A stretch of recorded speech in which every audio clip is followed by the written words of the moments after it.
that's one reason why you might need somebody to kind of even get started.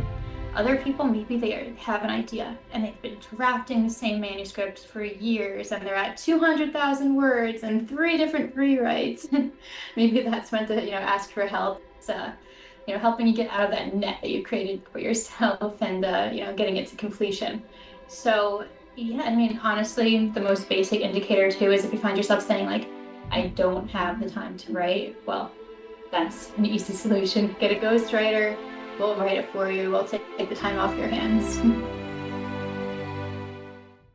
We'll talk about this and much more today. Welcome to a Writer's Day podcast. Hey everyone, welcome back to a Writer's Day podcast. My name is Ruth Douthit, and I started this podcast 7 years ago for you, folks who want to learn more about the writing craft, the publishing industry, and to hear amazing writing journey stories from best-selling, award-winning authors. Because today, being published is more than just writing a book and getting it out there in the world. You have to know more about the business and marketing and all that stuff. So that's why I started this podcast, to help you learn more about that. So welcome. And if you like what you hear, please consider leaving me a comment or a review. I'd love to know what you think. Head over to YouTube and subscribe and support me over at Spotify. And thank you so much for listening. Head over to my website, artbyruth.com, to learn more about my upcoming projects like Book 3 and my Desert Shadows Suspense series, and about my local book festival events coming up too over the summer. And I'm currently working on my next coloring book too. So head over to artbyruth.com to learn more about me and my book projects. Danielle Hutchinson from Authority on Demand is with me today to talk about ghostwriting. That's right. She's a best-selling ghostwriter and editor, and she travels the globe to help people build their businesses through publishing and getting them out there through visibility. So you're going to learn a lot today about the industry and about what it takes to be a ghostwriter. So you know the drill. Grab your favorite beverage, a comfortable chair, kick back and relax as we listen to Danielle tell us more about the industry. Hey everyone, welcome back to Writer's Day. I'm excited to have Danielle Hutchinson with me today to talk about her business and what it's like to be a ghostwriter. Welcome to the podcast, Danielle. Thank you so much for having me. It's an honor to meet you again. I certainly loved having you on my podcast as well, Ruth, and I've been looking forward to this one, really reconnecting with you, and it's fun to be on the other side of the mic, so it's an honor. Yeah, it kind of breaks things up, doesn't it, when you go from being a host to the guest? It's a lot of fun, too. Well, why don't you tell us a little bit about yourself, and then we'll go more into what it is that you do. Absolutely, yeah. So I'm Danielle. I've been a ghostwriter and editor for a couple of years now, and in that time, I mean, I started off with very small projects, but scaled enough to now have written over 400 books for clients across a lot of different genres. My main focus these days is business books, AI, self-help, but I mean, I've worked on everything from children's scary stories to romance books to Silicon Valley memoirs. So it's been a lot of fun. But in addition to all of that, my most important role that I cherish is serving as the Chief Creative Officer at Authority on Demand. It's a firm that helps founders and published authors get their work seen by the right people. So what I do is obviously it was the podcast where I had Ruth on myself, and I help build the social media and get to talk to people about building authority too. So I work on both ends, helping people write the book and helping people build the platform around it, which is just as important.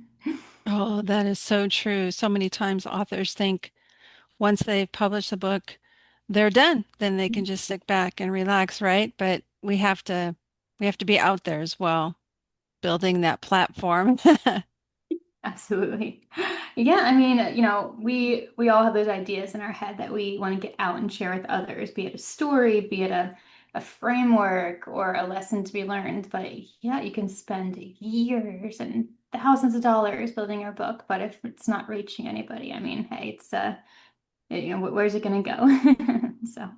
Exactly. And I know we have our definition of platform, we authors do, but how would you define platform for someone? Yeah, for me and just my own personal definition of it, I would say it's, something that helps you reach the people you need to reach. So that could be anything from, just having a few books under your name to something more extensive like a social media following or even just like a website, kind of like a launch pad. I mean, you think of platform as something that holds you above others, helps you to stand out. It's really defined by your own goals. But what I've seen be most successful is when you do stack those aspects of the platform. So you might have a book under your name, but then when you add on the social media and then you add on this public speaking and you add on the podcast, it just helps you build your reach and grow that platform for, I guess, metaphorically more and more members of your audience to step up onto your platform with you and join you in whatever your mission might be. I like that. Yeah, that's a great definition. It gives me a visual of what it looks like. And I know with my listeners too, they probably have a good understanding of it. Well, Absolutely. you have helped ghostwrite. You've worked on 400 projects, book projects? Yeah, I mean, that's right. There was one day about like 2 years ago, I was sitting on the beach on vacation, and my boyfriend and I just went through a list of, my completed projects, and we've reached up to like 200 something for like, all right, let's call it a day and go get a Corona. So at this point, it's like definitely past that. We kind of stopped keeping track, but it's been a lot of fun. I just kind of work nonstop, but it's as rewarding as you could imagine. So I love it. I've been able to dabble in a lot of different places. That's incredible. Why don't you tell us what it is that a ghostwriter does? Yeah, well, it's funny when somebody asks me what a ghostwriter is. Usually, I get a question along the lines of like, "So, what's your favorite scary movie?" And I'm like, "Okay, no, not that type of ghost." Yeah, it's a ghostwriter is somebody who writes a book on somebody else's behalf, and one misinterpretation of that is, oh, well, if somebody else is writing my book, it's not really my book, is it? But that's wrong because it's your story, it's your ideas, it's your life and experiences. And my job is to deliver it in a way that can reach the right people, kind of going back to the whole platform topic that we discussed earlier, but also in a way that makes sense, that's relevant, making sure things aren't repetitive. A lot of people have challenges with that. Even with the rise of AI, where technology is at the tip of our fingertips and we could use that to create our books, ghostwriters are still important because, well, without the right knowledge of the industry and what works, what doesn't, well, I mean, AI can only take you too far. So, man, my main job is to sit down with clients. We chat about their vision for the book. We create a really detailed outline because, well, that's kind of the framework of where your book's going to go. Once we're in agreement with that, we write in chunks, we collaborate, we talk one-on-one. I built really personal relationships with people all over the world and different time zones, and it's incredible. But at the end of the day, the book gets written, it gets under their name, and they either are able to continue living their lives, busy as anything, but still have a book under their name, and I've been able to help them with that. So, summary of what ghostwriting is: not a horror movie, not a ghost lurking in the background, but funny enough, we actually call ourselves angel writers here at Authority on Demand. Just kind of a funny little, kinder definition of the word in a way. So, yeah, it's great. That's neat. So yeah, you come alongside the writer and help them so you don't like take over the entire project or anything. Yeah, I mean, it's the funny thing is clients come to me with so many different visions for what they want out of the collaboration. So, yeah, I mean, for many people, it is kind of sitting alongside them and writing the book with them and, helping them along. Other people, though, if they're looking for this type of project, it's very asynchronous. I've had many clients come to me with just a couple bullet points what they're looking for in their book, and I kind of roll with it. And sometimes there's very minimal, back and forth at all because they're just sometimes if you're on board and you know what the message is, maybe they're not too like picky. They just, hey, like I need something written up about this concept for my company, like boom, like there you go. So it could be as collaborative or as asynchronous as you need. Some people are too busy to sit down for hours on end on Zoom calls every week, right? Hmm. So that's where tech comes into play. We have voice memos, we have phone calls, we have all sorts of things at our hands to make it work. So yeah, just to answer your question, it's by your side to whatever extent you might need. And if you're too busy to kind of commit to that, well, there's ways around it. I'm pretty flexible. Yeah. So when But it's should all an about author, yeah, so when should an author maybe consider hiring a ghostwriter versus just trying to do it themselves? Yeah, so again, it's dependent on the situation. If you find yourself wanting to have a book, you may be starting from scratch and you're like, okay, what do I even write about?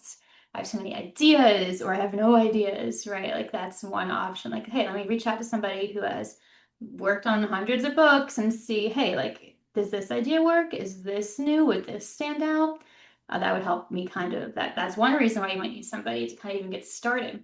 Other people, maybe they have an idea and they've been drafting the same manuscript for years and they're at 200,000 words and three different rewrites. Maybe that's when to, ask for help. And even if at that point it's more of an editorial service than a ghostwriting service, it's, helping you get out of that net that you created for yourself and, getting it to completion. So, yeah, I mean, honestly, the most basic indicator too is if you find yourself saying, like, I don't have the time to write, well, that's an easy solution. Get a ghostwriter. We'll write it for you. We'll take the time off your hands.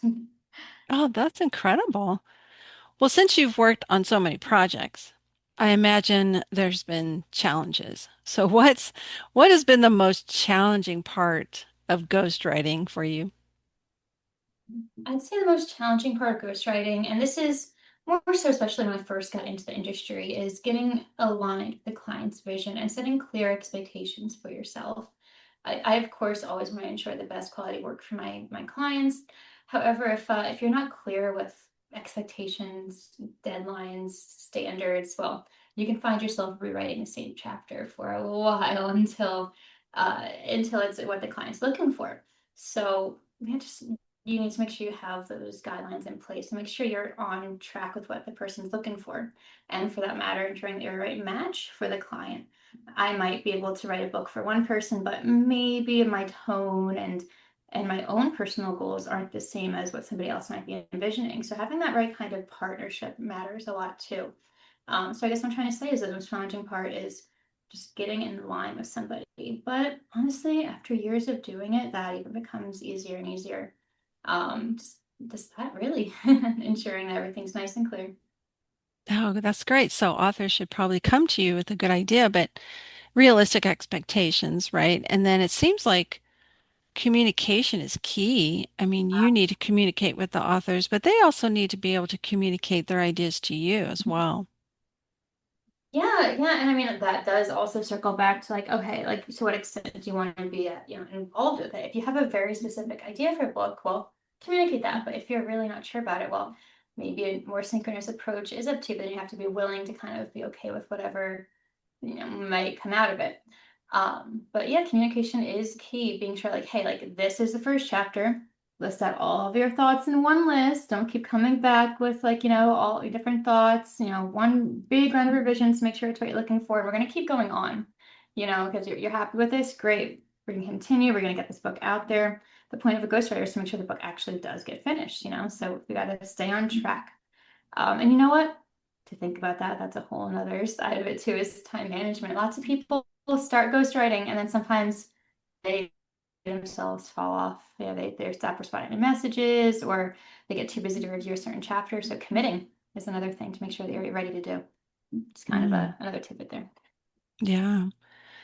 Well, what trends are you seeing in publishing right now, in the publishing business right now?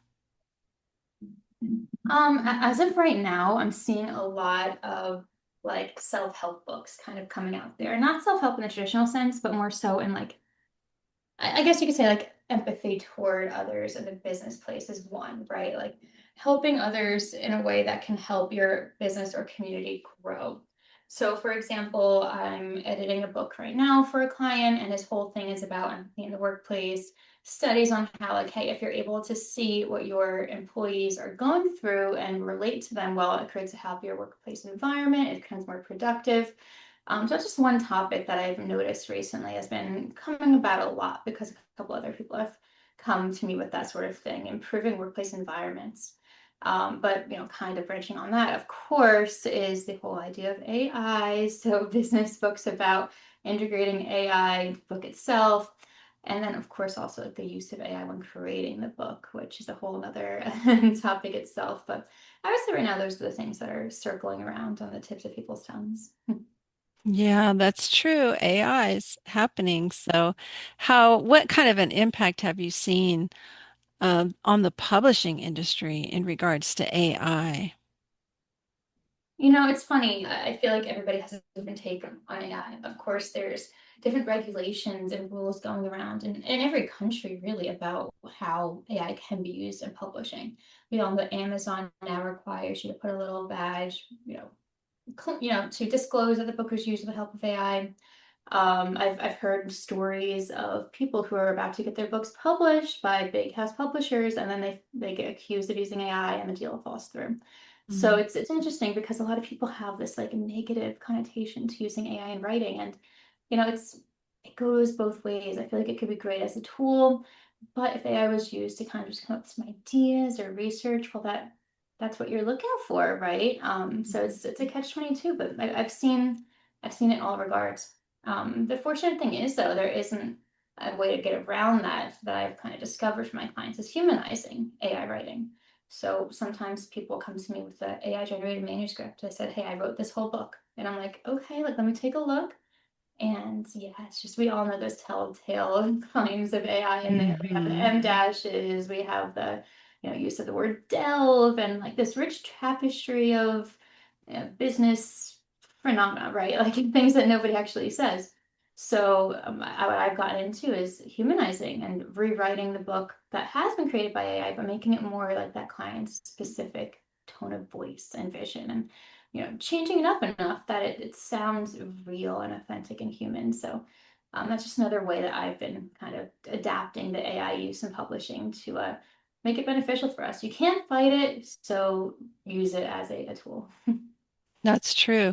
I work in higher education, and of course, we're running into the issue of our students using AI to generate their essays. So we're tasked with being more creative as far as assignments for students. What do we want them to do?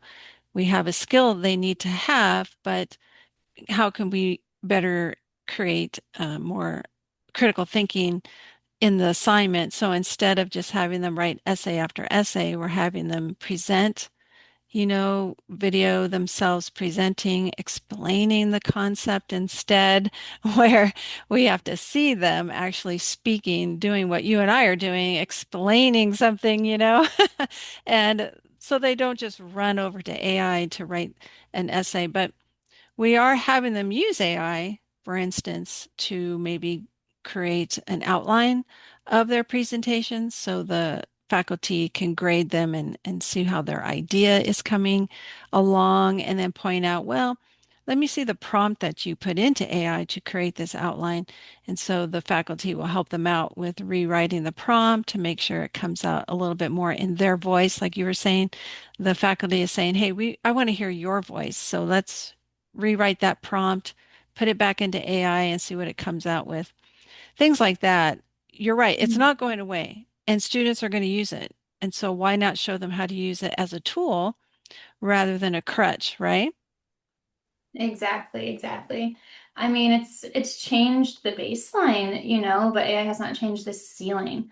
I mean, it does create things that are confident and technically correct, but you can feel when it's AI, even if you can't name it. So just you can use it, you can use it as a tool, but that's exactly it. Use it as a tool and use it to improve your writing rather than just taking it as a given. That's true. I mean, I love to use it, especially for brainstorming. Oh my goodness. There's so many times we authors hit writer's block, right? And there are times when I've gone to AI and say, hey, I need some ideas for X, Y, and Z. And it'll give me three or four really good ideas that I may never use, but just reading them gets me excited to go back to my story and continue writing. So it's really good for brainstorming to give you some ideas to help you get out of writer's block, ways to maybe think of some conflict for your story. That's something I struggle with. I might get halfway through my book and then run out of conflict. I'm like, I really need more conflict to keep this, the reader going. And so I'll ask AI, give me 4 or 5 examples of some conflict I can have for this book. And it'll come up with some that might be kind of cheesy, kind of corny, and I'm like, nah, that's not good for my story. But one or two might be pretty good, on track. And so, like you said, I don't just copy and paste what they're doing, but it gives me an idea for my own book to, have some conflict in there that I hadn't thought of before. So yeah, I think if we authors get used to the idea of AI as a tool and not a crutch, then we can come away, having our own little writing partner right there for us as we train it, right? Right, exactly. And it's kind of funny that you offer the idea of using it for new idea generation and helping solve writer's block. That's completely right. And even from an editor's perspective, maybe you have to ask it to say, hey, like I wrote my characters into a corner here. How do I get them out of this situation in order to make my book make sense? Or like there's this big plot hole. How can we help fill that? Right? Like, or Hmm. this paragraph doesn't make sense. Where does it better placed? So things like that. We would eventually, as humans, come to the conclusion in those ideas, but AI can help us do it so much quicker, which allows us the brain power to do even more tasks that we wouldn't have been able to otherwise, rather than Yeah. spinning your wheels, thinking of like a character's name. Well, just throw it in the machine, figure something out. Exactly. Yeah, definitely a good idea for names. Or I wrote a book where the villain was a pharmaceutical company as a big pharma, villain. And I didn't want to use a real company, of course, right? Get myself in trouble.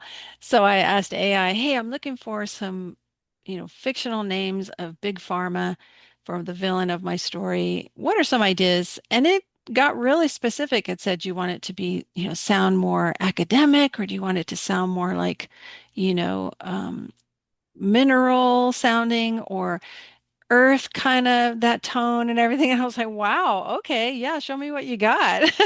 And it gave me about 20 different examples from Latin terms and Greek terms and more of like a environmental kind. And then it was asking me, what is the drug that it is going to be the big villain in your story? And so I told AI a little bit about the premise and what this drug's going to do. And then it gave me more ideas for a fictional drug. And some of them, like I said, were kind of corny and, no, that's not for me. But a couple of them really stood out. And I ended up just creating my own based on what AI was feeding me. So yeah, I mean, I could pick up the phone, pick up my phone and maybe text or call a friend, a writer friend, but they're all so busy working on their own stories too that I feel bad, So I just got a few ideas and it ended the writer's block and I was able to keep going and finish my book. So, yeah, I used it as a tool. Exactly. Yeah, and I think we're totally on the same page of that. And yeah, I mean, as time goes on, we just have to continue staying aware and alert with new developments because it's improving each day. So we can use it as a tool, but continue keeping your eye out, see other uses for it because just gotta stay on top of these things to stay above in the market that we're in. Well, so what's coming next for you down the road in 2026? What are you working on now? Yes, so I mean, currently I'm fully booked with a ton of clients, but my door is always open. I'm always, willing to take on new ghostwriting clients, new editing projects. Of course, Authority on Demand is, thriving. We are here helping entrepreneurs, public speakers, so many people come up with ways to build their platform and get the visibility they deserve. So in this coming year, we're helping tons of people get the visibility they deserve. And that's pretty much it right now. Just continuing on with the grind and the mission. Oh, that's great. And so, listeners, head over to authorityondemand.com and you can see the services, the free resources they have, and read some of the success stories over there. And reach out to Danielle if you have any questions. Like she said, she's available. And so, wow, this has been so informative. I didn't know much about ghostwriting, and so you've really opened my eyes to a lot of things and about Authority on Demand as well. So, Danielle, thank you so much for joining me today. This has been a real treat. Yeah, honestly, thank you so much. It's always a great time to chat with you too. And yeah, I appreciate the opportunity. And if you're listening today, you learned about ghostwriting, you feel inspired, definitely reach out. I'm more than happy to help. Wow, that was so fascinating to talk with Danielle Hutchinson over at Authority on Demand. Head over to their website to check out their services. That was amazing. I've never spoken to a ghostwriter before, so it was great to learn more about what that entails, what it's all about, and how the industry, the trends in the industry are going on. So again, head over to Authority on Demand to learn more about Danielle. And I hope that you've been encouraged to keep going on your writing journey, no matter what genre you write, whether it's those self-help books, business books, fiction, or memoir. Keep going on your writing journey. There are resources out there for you. AI can be a great tool for you to use, whether you've got writer's block or you just need some extra ideas. Utilize it. It's not going away, so you might as well learn to use it in an ethical and effective way. I thank you for listening to a Writer's Day podcast today. And until next time, God bless.